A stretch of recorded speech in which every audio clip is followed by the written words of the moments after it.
Here on Morning in America, we're answering your questions. The largest producer of infant formula in the nation, Abbott, reached a deal with U.S. regulators to restart production at a factory previously shut down by health officials. Many of our viewers have concerns about what you might want to call the baby formula famine.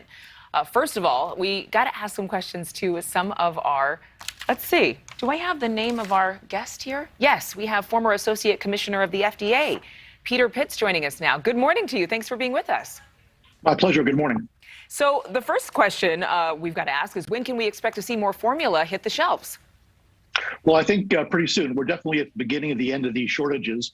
Yesterday, the FDA finally agreed that they're going to put procedures in place to bring baby formula in from overseas. So that's good news. When the FDA shut down the Sturgis plant of Abbott, it immediately reached out to all the other large domestic manufacturers to have them ramp up production, which they did. So that's ameliorated the shortages a little bit. And of course, yesterday, the FDA announced that it's going to allow Abbott to reopen that facility. That'll take a while. You can't just switch the plant on from off. So I think we've got 4 to 6 weeks yet left of spot shortages, but we're definitely going to see those end relatively soon. We've got to stick together. There is light at the end of the tunnel. Light is good. We all need that right now. How can the FDA and companies like Abbott actually prevent something like this from happening again in the future?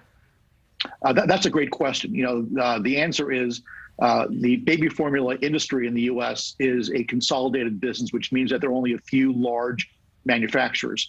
And when one is taken offline, whether it's for safety issues, as it was in this case, or an earthquake, or weather, or God forbid, a terrorist attack, we have shortages. So what the FDA has to do is inspect these facilities more regularly, more robustly. They have to have surprise inspections, because that's really the best way to keep these manufacturers on their toes, producing high quality, safe baby formula, and making sure we don't have any shortages.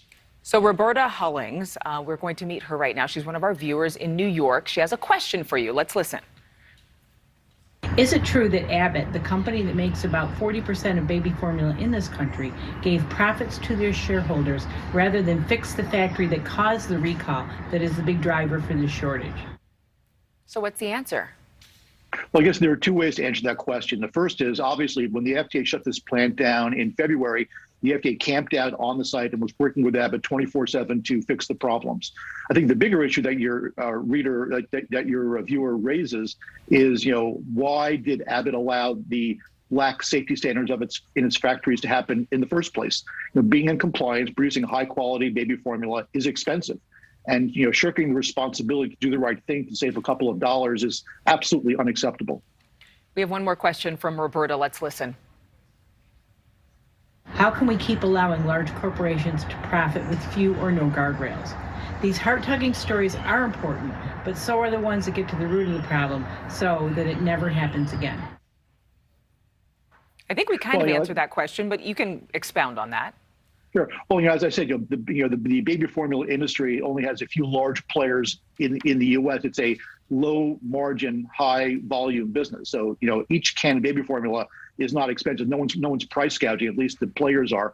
But I guess the question is, again, for the FDA to ensure that the baby formula supply remains in place, to make sure we can bring product in from overseas as required, but most importantly, to keep these factories open, and that requires that the manufacturers do the right thing, spend the money, do the proper safety and quality controls, and be a good partner. Peter Pitts, thank you so much for being with us and answering our viewer questions. And Roberta, thanks for asking them. You can send in your questions to newsnationnow.com/feedback. Thank you so much for watching. Make sure to click on the red subscribe button below so you can get more of News Nation's fact-driven, unbiased coverage.